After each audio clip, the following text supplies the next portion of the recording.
Clayton, Thank you, Mr. Speaker. Clayton Mitchell. Thank you, Mr. Speaker. I have to say, I know the real reason why Maurice Williamson won't support this to go Select Committee, because it's in the Transport and Industrial Relations Select Committee that it would go to, and we know how work-shy you can be sometimes, Mr. Williamson, and so I understand you standing up there being opposed to this coming on. We also have in this Transport and Industrial Relations Select Committee have gone through a very long-winded process to get the Health and Safety Reform Bill put together, but that's the real reason. If you've got to be honest, mate, you should just say it nice and loudly. I would, while I've got the floor, like to commend David Parker for bringing this bill forward, putting it on as a private member's bill, but more importantly, for the first time in 10 years, I believe this is the first opportunity you've had to have your bill pulled out and called. So congratulations. 13 years, goodness me.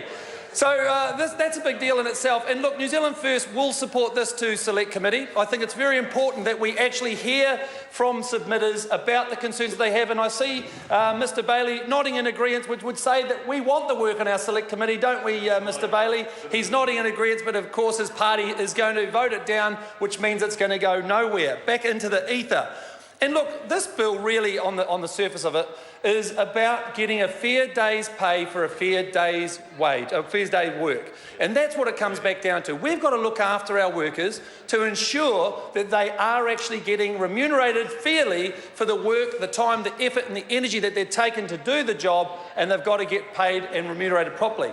We have some reservations with the bill, Mr. Parker, I have to say, and there is a little bit of trepidation, but I believe through Select Committee those little areas can be ironed out. And particularly just really to bring your attention to probably 3 of the areas in the Contract Services Department that you've alluded to out of the 14 that have been listed there that we have some reservations about. In particular, and I know, Mr. Moroney, you mentioned it, to do with pamphlet deliveries.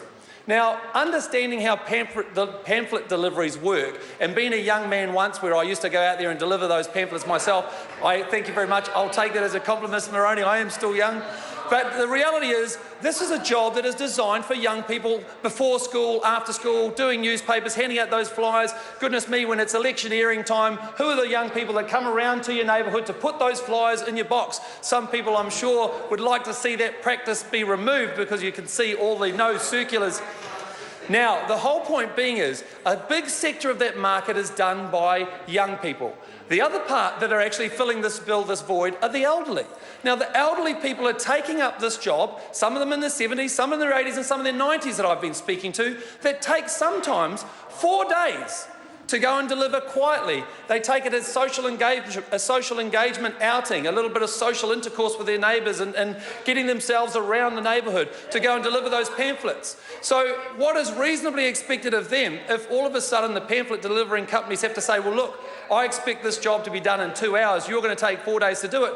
They will miss that opportunity to get employed, to get gainful employment. That's the reality of this, the downside, the unintended consequences of the bill that will have some dire effects on the people that actually work. No, well, youth will continue, but what will happen is the youth will continue to pick up that void. And this is a great opportunity where elderly people within our communities get these jobs that children, young people on their push bikes can go and do in 2 hours. They take 4 days to do. Now, that will actually remove them from being eligible to work because, of course, it won't be financially viable for those pamphlet companies to actually employ them.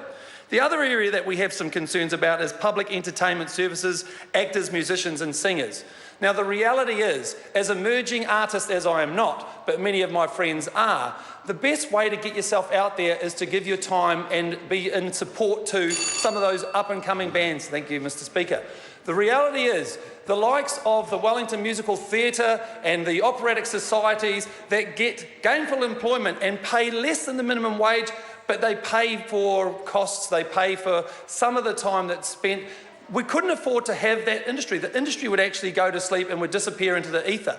We're not big enough to say that everybody that's working in those sectors of the market, we can afford to pay them a minimum wage. A lot of them do it for love, a lot of them do it for practice, and we need to be very mindful of that. And I just want to finish off by saying the manufacturing of clothing and footwear or textiles is another area that we have a concern with. All the other areas we actually support you in, particularly around pizza deliveries, truck driving, etc., etc. I'm getting the curry along. 5 minutes isn't long. Thank you, Mr. Speaker. We will support this to Select Committee and we look forward to ironing out some of those unintended consequences of the bill.